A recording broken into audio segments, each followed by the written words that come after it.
when people speak about entrepreneurship, sometimes we might not be able to connect simply because our situations are different and things are different. So today you'll ask me, what am I supposed to speak about? And I'm going to speak about my journey and the journey that we can relate to. I want to the first speaker, just reiterate the first speaker's words about personal branding and how it's key to everything that you want to do. Before I speak, I want us to open a Bible verse. And this is a very important verse to me, and I think we know it all of us, the story of Jabez. You know the story of Jabez. It's been written in books a lot, but it's a story that every person who wants to grow can be able to relate. I think it's in 1 Chronicles 4, 9 to 10. The reason I want to start from 9 is simply because that is the context of it. Remember from verse 1 all through, it talks about all the prominent people in the area. But the story of Jabez is like an outlier. It's actually put there, and researchers have been the scholars trying to understand how come Jabez is only spoken there, and that is all. There is no history about him. And that is the whole concept of all of us. In 9, it says that Jabez was more honorable than his brothers. I want you to understand that. That is the word CJ was mentioning. He says by starting that Jabez was more honorable. That is a very important keyword. Was honorable than his brothers. His mother had named him Jabez simply because of that. And I gave birth to him in pain, and it's because of the pain the mother felt. But you read the context of it, it's not just the physical pain of delivery. It's the pain of the context where the mother lived, because they were a family which was not being recognized. And that is the family that lives in pain. These are like you are begging for food. So you are living in pain. So you are born, you can imagine a mother giving birth in a circumstances of poverty like that. And then number 10 says, Jabez cried out for God of Israel. I think that is the message for us today. Oh, that you would bless me and enlarge my territory. I think somebody mentioned here our different professions. I want you to have these words today, that's a prayer. Oh, that you, God, bless me and enlarge my territory. Let your hand be with me and keep me from harm, so that I will be free from pain. And it ends by saying, and God granted him his request. When I left campus 20 years ago, because I graduated in 2006.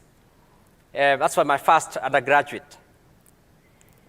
And the first thing I did was to look for a job. And I think when I finished, because I didn't study here, wherever I studied, I come back to the country, I was like, do I stay in Nairobi? Do I stay in Kisii? Where do people look for jobs? You know what all of us do. So I decided to start from Kisii. So I went there and I was employed in a job of 5,000 shillings, and I was teaching in some computer class. And I started teaching students computer applications, teaching you how to hold a mouse. You know how difficult that then. You are being taught how to hold a mouse, and people, high school kids are finishing. The first thing you are told is to do computer application, isn't it? They used to call it computer packages. I asked myself, all these things I've done in computer science, I'm here teaching people about Microsoft Word and Excel, and you teach and you ask yourself if you are doing the right thing. 2 months later, I started, and I can take the lesson now. I come to what the first speaker mentioned about personal branding. I say this story every time because that is where my career started from. I said I'm going to stop working, and I need to tell everybody in the world that I'm good, I'm smart, I can be able to do what I studied. People always perceive you differently simply because of how you have made them perceive you. So you have to make them see what they cannot see. How many of you tembea with their back written how good you are in what you're doing? People don't know how good you are, isn't it? Unless you bring it out. So what I did is I disappeared for 1 month. I went and organized for a conference. Those ones who know Kisii very well, there's a Zonic Hotel. It was the only big hotel in Kisii those years, those who know. So I said, I had to make sure I organize a conference in this kind of facility. And I branded myself a consultant. So I did a business card. And I got some young guys to go and distribute flyers for corporates which were there, NGOs around, everybody to come. And what I was going to speak about is the next frontier in ICT in Kenya. And the next one was about job opportunities in ICT. I was jobless, but I want to speak about it. So I organized a conference, and I made sure I disappear because, absence makes the heart fonder. If you are everywhere, people get used to you till they don't value you. It's a lesson you need to learn. So I disappeared. I was supposed to appear only the day of the conference. So I had guys organize it. I borrowed a laptop, because then I think I had my desktop from campus. So I came that day, and all of a sudden, the room was full. It was about 150 people. So the speaker is here, was jobless a few months ago. I was very new from campus. I said, I need to make my mark today and tell everybody that I'm here. So after the presentation, I realized the audience were people. I remember then one of the big institutes in Kenya called Management Institute, Kenya Institute of Management. There were directors from other colleges. People came from different people. And as usual, when you are a speaker and you are presenting as a consultant, people want to speak to you after, isn't it? To network. So after that, everybody gave me an appointment to go see them. And it was like, so what, do you come and speak to our students, for example, one of the institutes? I made myself ready. I said, no, I'm traveling out of the country for the next few months for speaking engagements. But I disappeared home. Hocha was not very far from there. And I came back after 2 months from wherever I had gone. So I came back and visited them. They gave me, just to cut the story short, I started my journey of career because I headed ICT consultancy wing in Kenya Institute of Management. Those ones who are in that area, they know it. I became a principal of a college, and I became a part-time lecturer. I got 3 jobs in 1 week. I never tendered my CV, so I started getting into management, and my career jump started. So if I could have stayed where I was, God knows I could have stayed there how long. Before I did what? My journey got elevated. So I went into management 4 months, about 6 months now, after I left university. And from there, I've only led organizations. That is just the journey of how it starts. So we go to, now us. We are people here hustling for jobs, isn't it? We are people here who are starting our own careers. When we speak about entrepreneurship, I want to rush to where entrepreneurship is. The first thing I want to tell you is, I read this story of elephants in Asia. And what these elephants do is that they are tied into a rope. And one of these guys goes touring and checking these elephants and realizes, asks the owner of these elephants, how come these elephants are still tied in a rope and they can't break? And this guy tells them, you know what? They can't break because when they were younger, we tied them into this rope and they could not be able to break. And since then, they always think that that rope which used to make them feel pain is still going to be painful, so they have never even tried to escape from the ropes. That's why it's so easy for us that we should not be able to think about what was there yesterday. We should start thinking about what journey we can be able to do. Fast forward, my journey of entrepreneurship was in 2016. I left NGO, then I was working with a program of UNEP. And then I decided I need to focus on ICT because when you work with NGOs, work with communities everywhere in Kenya, East Africa, then you realize, I studied ICT. Why can't I turn this into something? The first problem and the first stage of every entrepreneur everywhere is, how can I commercialize my idea? I meet a lot of ICT guys here. They have wonderful ideas, wonderful softwares. Ask them, how are they going to commercialize it? They don't know. Because don't start thinking about an idea you don't know how to commercialize. An idea can be as fantastic, as good as it, but it remains in your head. It's as good as it is in your head. Reality, kwa ground, things change, isn't it? We have all tried to market things here. We have tried to come up with ideas here. But when reality strikes, the first thing that everybody goes blank is where? The reality of starting to find the first client. That's usually the first step. That's the difficult step. I am here starting this job, this entrepreneurship. I opened like a small office. I had some good savings. I said, I have the best ideas in ICT things. 3-4 months later, the reality is I can't sell.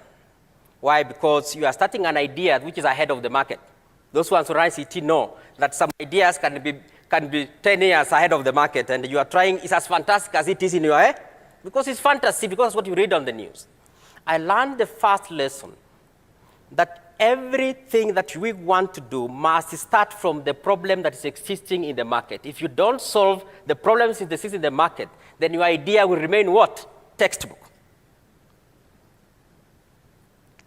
Napoleon Hill, those ones who read Think and Grow Rich and Master Key to Riches, talks about the first stage of getting into business and entrepreneurship.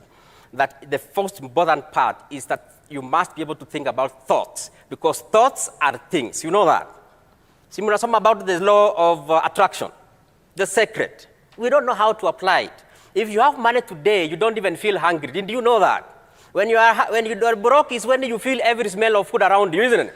Because it's the law of attraction. It's exactly what we attract. When you start thinking about something, you have to visualize it and first think of how that thing is going to make you money. So the first stage was desire. But you know, we can be so much motivated about all these things, but at the end of the day, when you start striking, that goal is not there. So I started the business 6 months, 8 months later, no breakthrough. I realized, first lesson I started, I made a mistake. I stopped working before I made good research of what I wanted to do. That's the first mistake I did. Don't stop working before you know where and the industry you want to go and be sure of it. Please. I was lucky that at least I had some few connections here and there, and they didn't work. Why? Because my connections were in the wrong industry. My connections were in the NGOs, and I'm selling something for corporates. So are they relevant? Some of us have connections in the wrong places. That's why I tell people, it is not about the people you know. Don't go for conference and start asking for business cards. Don't go places that you want. My friends are entrepreneurs, they joined the golf to go and find connections. People don't connect you to you simply because you met. People connect to you if they feel you have value for them. Are you getting it? That is the true sense of connections. That's why I say the most important stage of connection is a friend who knows a friend, not the other one. This friend who knows a friend. Why? Because they know you, they know the value you give them. That is what is key in this business of going into entrepreneurship. What I did is to retreat back into employment. And this time around, I went to head some ICT companies called Eurotech Africa, simply because I wanted to find connections in the right places. I worked there for 1 year, and my mission was very clear. This time around, I'm not going to play a fool. I'm going to find the right connections and understand how to do business. Because I thought I knew how to do business simply because I had ideas, but that is different. So I came back now to start business.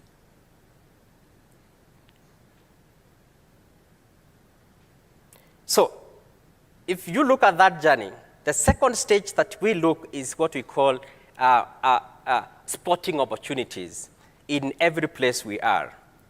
Let me give you this story we do when we teach or lecture or talk about entrepreneurship, or in terms of money circulation, so that you understand how opportunities are start. This tourist goes to this small town and finds an hotel and puts an $100 bill on the counter and says to the owner of the hotel, let me go check if the rooms are good for me to take. Puts a $100 bill there and goes to look for rooms. This owner of the butchery, of the hotel, had a debt with the butchery. So he rushed with the 100 shillings knowing that this guy will do what? Will come and take, because the guy was on him. Goes to the butchery and gives this butcher guy the 100 bill that he owed him. This butcher guy realizes that he also had a debt from the guy, from the pork farmer. So he rushed to the farmer and gives him the $100 bill. The farmer realized he also owed the guy who sells from the aggrovate the feeds for his pigs, and he takes the $100 bill there. The farmer, who was the feed guy, had gotten some service from a local prostitute who he didn't pay. So he took the dollar bill to her. And this lady had acquired a room from these guys without paying. So he returned back the dollar bill to the hotel. When the tourist came back, the dollar bill was there and he was not interested about the rooms. He took his $200 bill. How many people had been impacted by the $100 bill? And everybody cleared this debt, isn't it?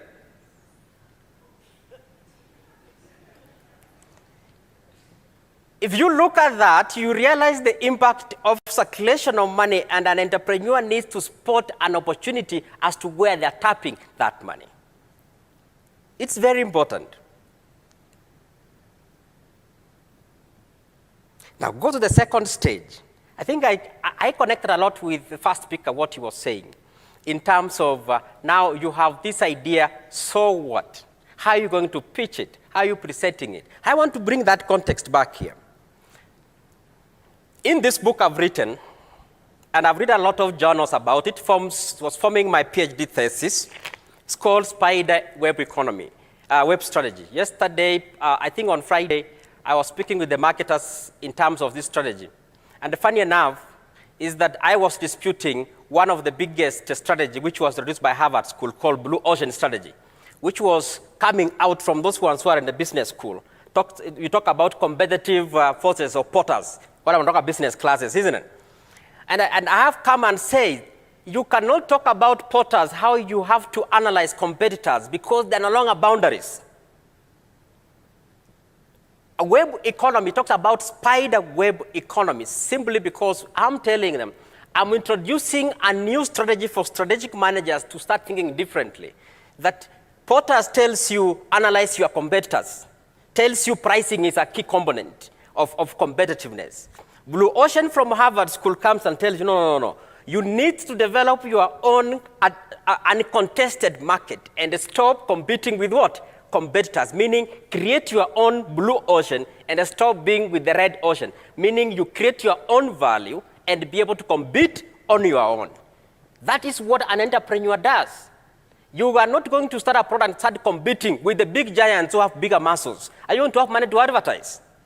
No. It basically means that you create your own competition. In our organization, I think one of the people here you don't know that who is very critical is called Winnie there. She's been with us as a business development manager for long. We say, you should never tell me about competition because we don't talk competition. We don't map competitors. We innovate.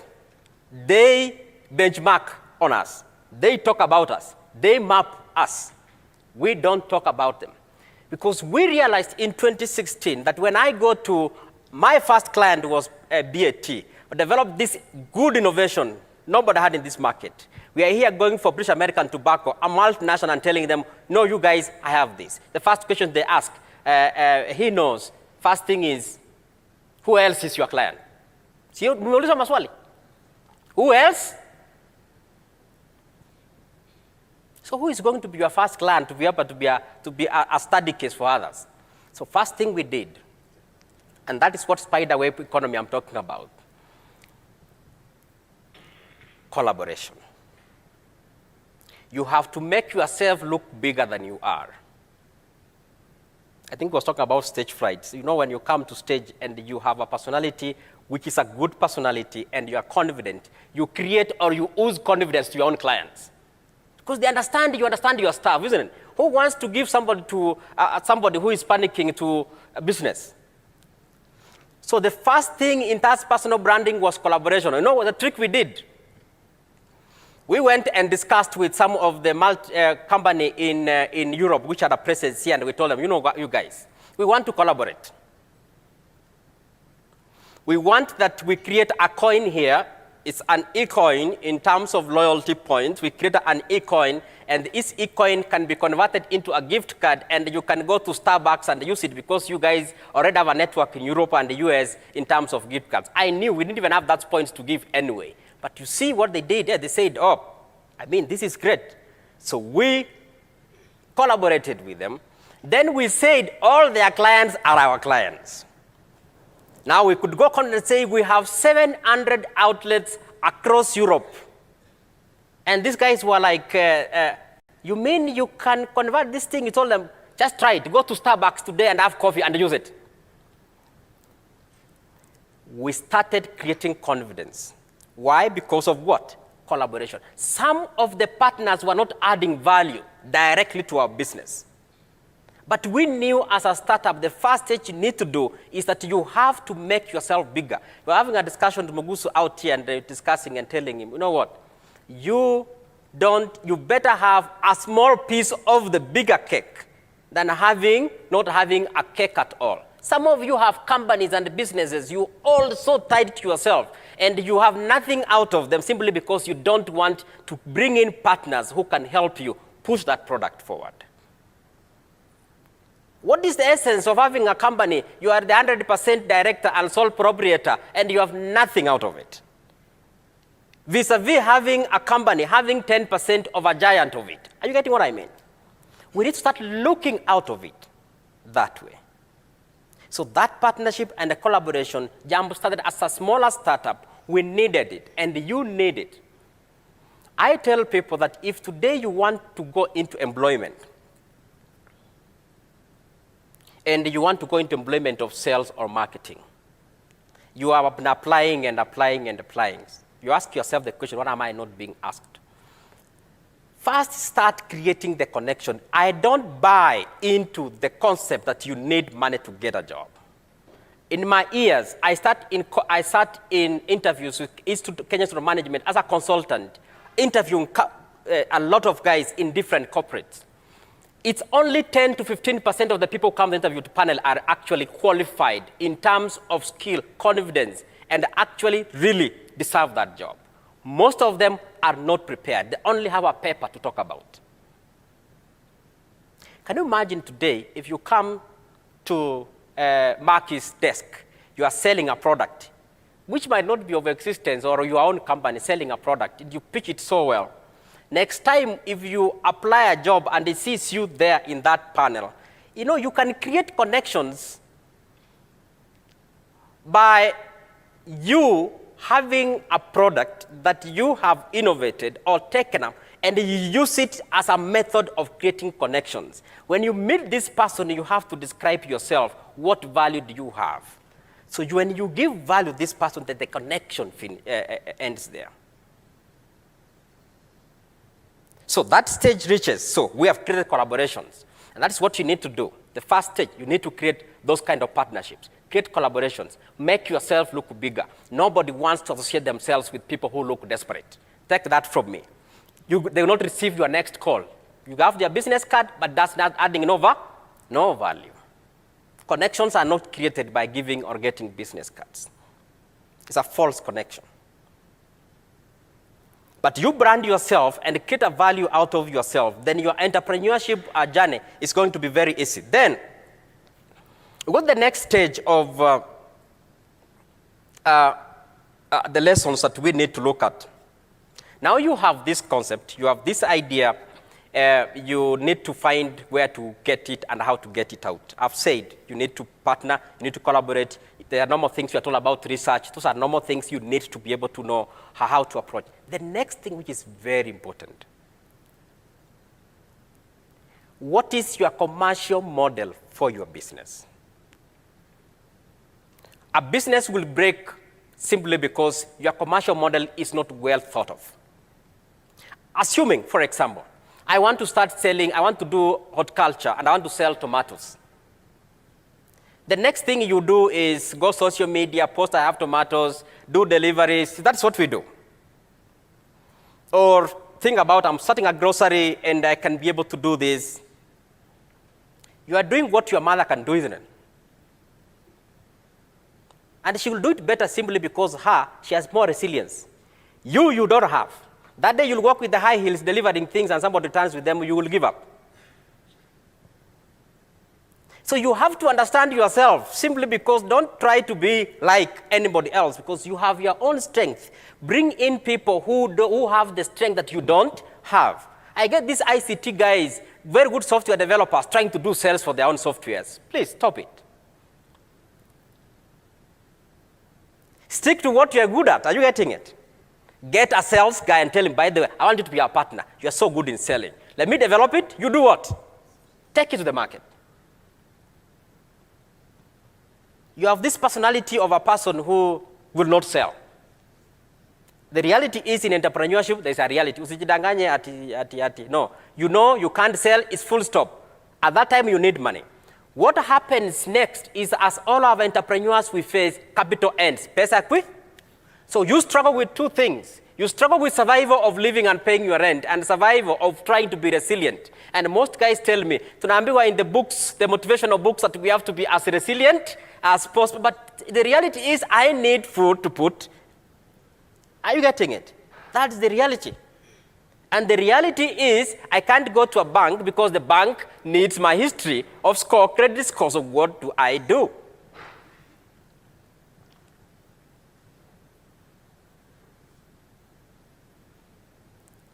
At one point, some years back, I did some greenhouses in Uruguay, those ones who know those areas.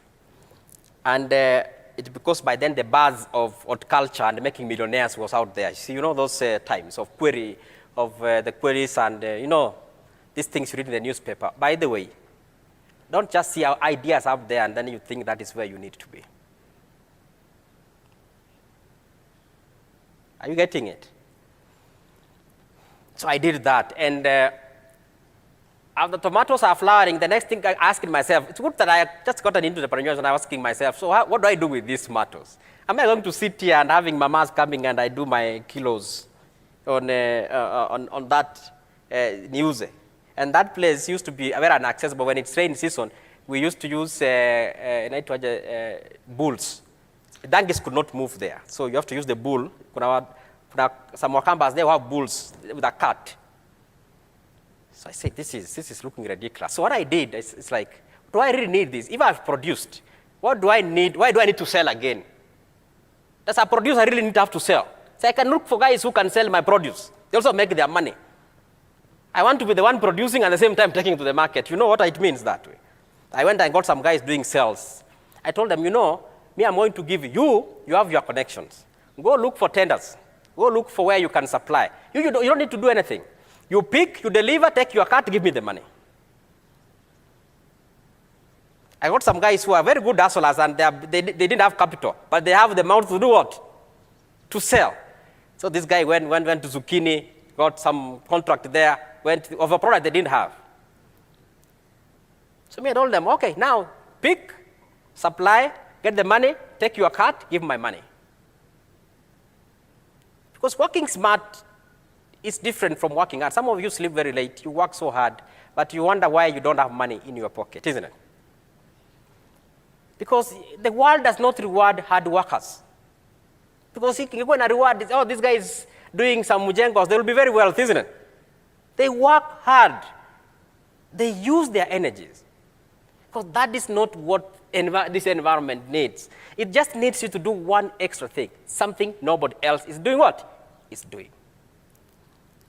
That's why I started by saying thoughts are things. You better. The only thing that will sustain there is thoughts. It's how you want to keep innovating and becoming more innovative.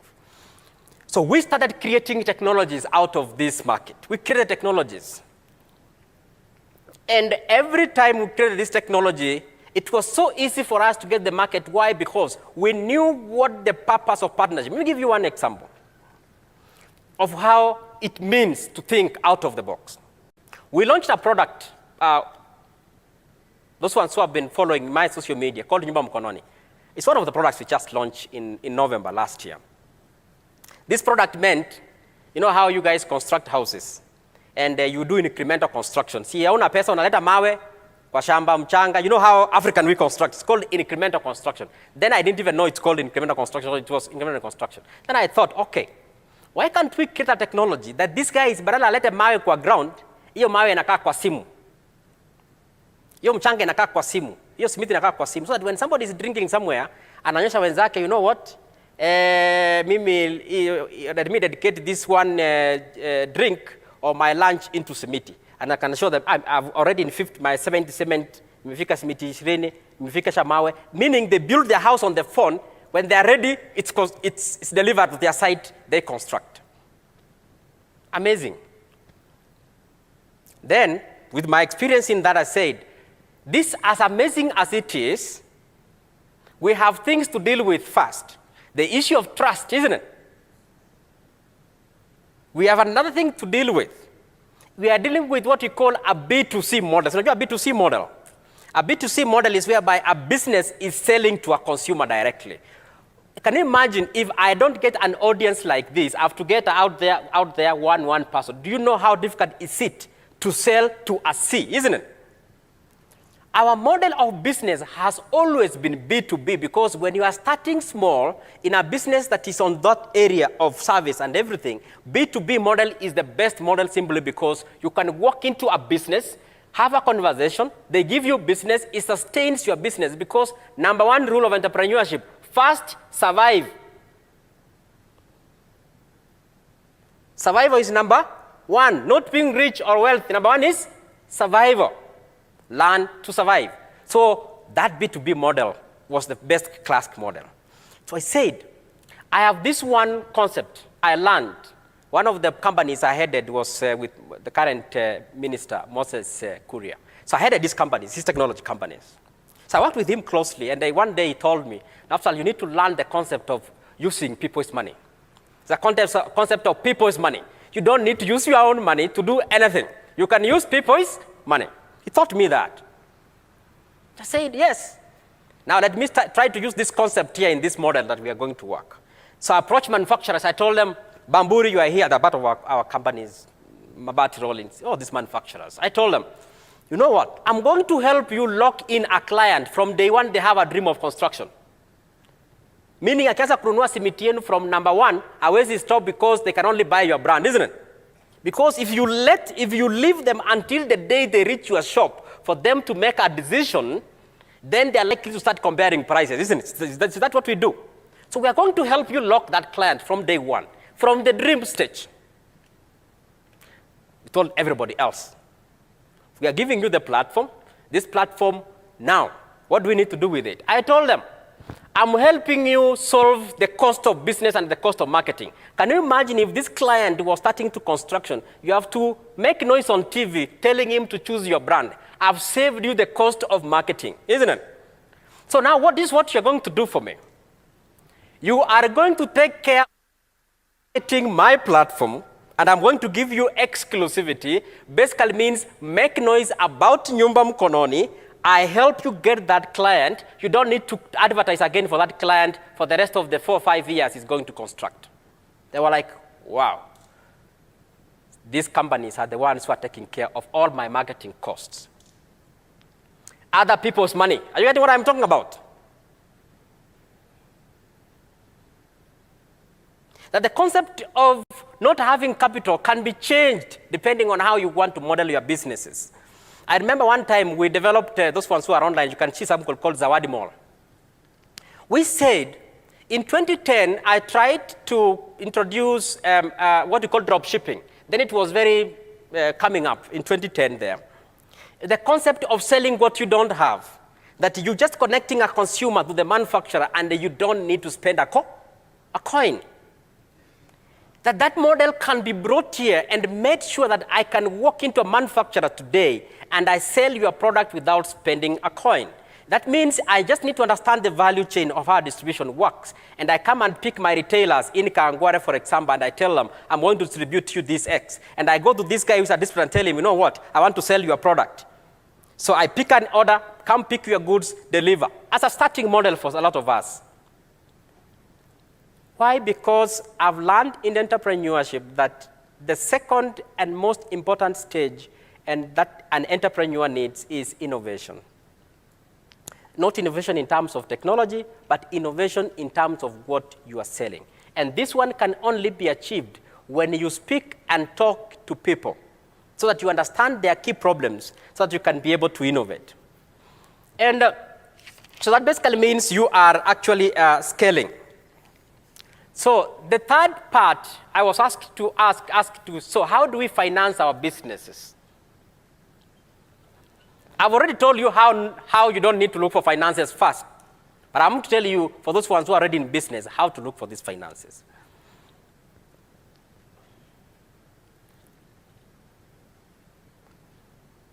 The first speaker talked about pitch deck, and they talked about investments into your company. There's one thing that we have never understood here, that the type of investments right now reaching almost $1 billion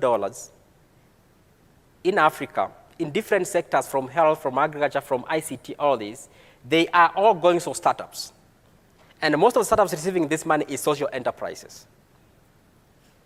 We just need to know what we are doing. Social enterprises, meaning if you have an idea and a concept that you feel it can keep to create impact for people around you, or the community around you, then you are able to access these funds. These funds come in different forms. Number one is what we call grants. A lot of organizations and NGOs, international organizations, they are giving grants for social enterprises in Kenya, mostly in agriculture, mostly in health, in housing and such. So as a social enterprise, you just need an idea, because it's just an idea stage. Once you find it, then you are able to do what? Move to that stage of how do you get this. So get into connections, get into forums like there's a social enterprise networks in Kenya. Number two is when you get equity investors. This is whereby I come to you and tell you, you know what? I have this idea, I have this concept. How much can you bring on board so that you can be able to own part of my company? That's why I told you don't need to own the whole piece of the cake. However, at international stage, a lot of startups we interact with have actually moved to the extent of being funded. You know, a lot of startups in Kenya have been funded, isn't it? So you know, startups in Kenya are being funded in millions of dollars, $1 million, $2 million, $3 million, $4 million, big startups. Some of them are foreign-owned, in the name of Kenyan-owned, but that has been changed, because currently, why they were being funded for those, because they were not Kenyan-owned, was an issue of trust. Most of those investors thought, you know, kiona wewe si mzungu anaona I cannot trust you. But that is changing. So this basically means you have an opportunity to tap into those funds. And what the first stage you do is join what we call accelerator networks. Get them, join it, and produce your idea there. You have another option of angel investors. So someone for the individuals who want to invest in early stage startups. So at that stage, do you need capital? At that stage, what you just need what is an idea? An idea. Then, of course, you have the traditional approaches, family, loans. I don't encourage you to go for the loans unless your business idea is tested. Are you getting it? Don't get sleepless nights paying a loan at the same time trying to do what? Unataka kuamka asubuhi kuongea na client. I say that you need to get into loans when your business concept is done what? Tried. Because you will know you can do what? You can fund your loan. So if you're looking for financing, there are of course pros and cons for each. I don't want to go into detail, but you can start those things online. The why or which is the best model you can be able to get in and be able to work on. So somebody now asked me, so how do you scale? You know how Kiyosaki tells you about money. Si mnasoma about Kiyosaki? Tulisoma hiyo kitabu kwa kitambo. I don't know if our us apply it. Because some of those books are far-fetched concepts and we say they're not applicable in our context. But there's something that you learn. I learned to survive because I had to create multi-channel passive incomes to help me survive. Because I knew if I start taking money from the business, at the same time, that is the money helping me to survive. With the business scale. You have had people doing businesses for as long as one akona hardware since you were born. Akona your hardware, isn't it? We have seen people starting businesses 10, 15 years later. They are where they are because they have never understood what it means to scale. A company can grow to be a multinational in a very small setup. And that's why I mentioned about this spider web strategy. Let me take you through this process. Airbnb started in California a few years ago, owns no property, isn't it? Airbnb owns no property.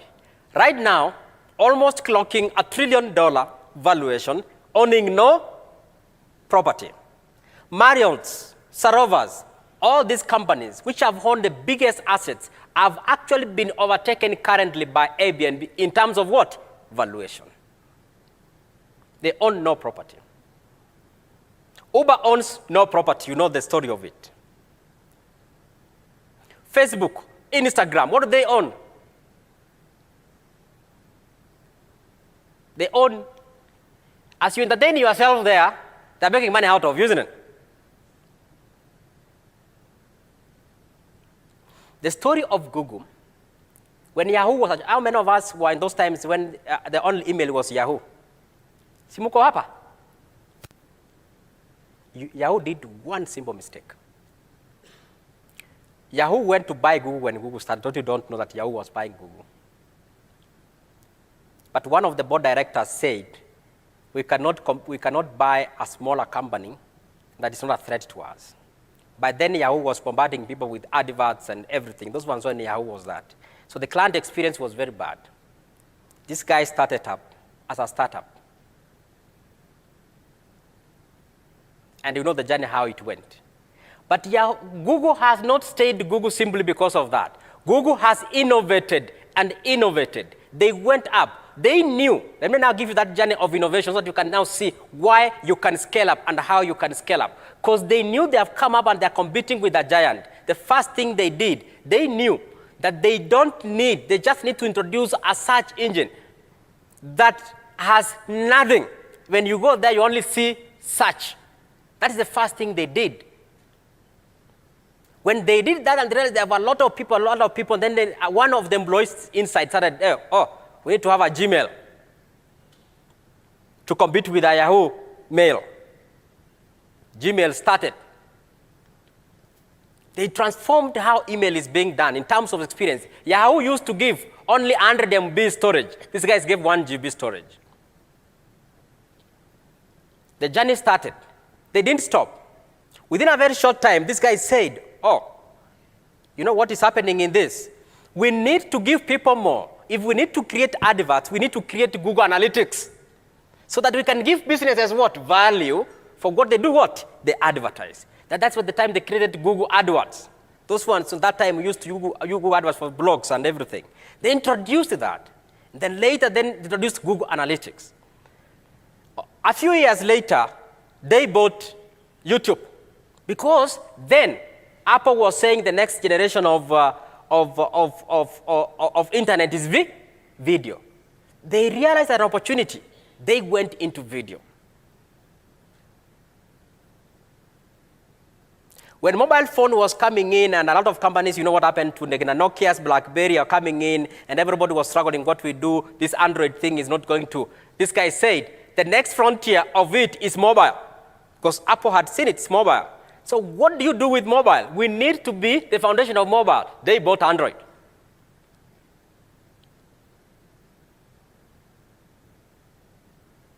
Then they said, okay, people have to pay money here. What do? We do a Google payment gateway. Things change. Every 3 years, Google was innovating. So they have not stood in the market being valued over $900 billion simply because they are Google. It's because they continued evolving.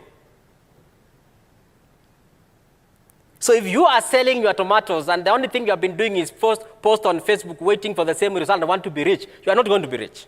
That's for sure.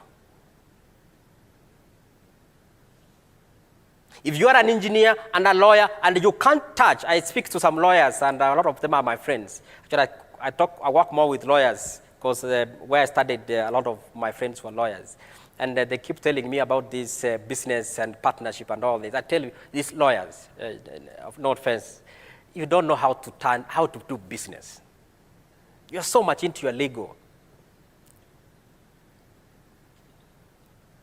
I say about doctors, about engineers. We can convert our profession to become an enterprise. Let our profession become a job creator because that is all about entrepreneurship. Your profession needs to jumpstart you to creating something bigger so that you don't work all of your life. This world is being driven by innovations. It's being driven by innovations from all scales of professionals. is being driven by businesses. Engineers need to drive businesses. Doctors need to drive the businesses within their channel of work. Lawyers to drive it. Everybody to drive it, because if you have a profession, it means you have, number one, way. You are already starting from somewhere. Don't start thinking outside. Start thinking within what you studied, because what I've learned over time is that you are in safer hands of business when you do something you understand very well. You are a lawyer, and you hear the top billionaires, top 10 are all techie, and you want to form a techie company. And you get these software developers who have who sometimes are very weird. They take you around and around and around and around. They tell you today, tomorrow, we know our space. And then you close a company 1-2 years later, and then you say, I failed. It's because you are going into a space you don't understand. So that is the whole concept. And to just finalize, and that's the journey of entrepreneurship, I want to tell you today that the first thing that we need to find is let us not be like the story of the eagle and the chicken. You know how that farmer took that egg of the eagle, put it with the chicken, and when the egg hatched, the eagle grew with the chicken, and every time this chicken will tell the eagle how it can't fly. And this eagle will look up and see another eagle, but they keep saying, you don't know what, you can't fly, you are a chicken. You can't fly, you are a chicken. Most of us, that is what we are being told every day, that we are chicken. We don't understand. We don't know that we are eagles, simply because we are breeding, we are talking, walking, and socializing with chicken. Eagles don't put up in a company of doves, isn't it? You know that.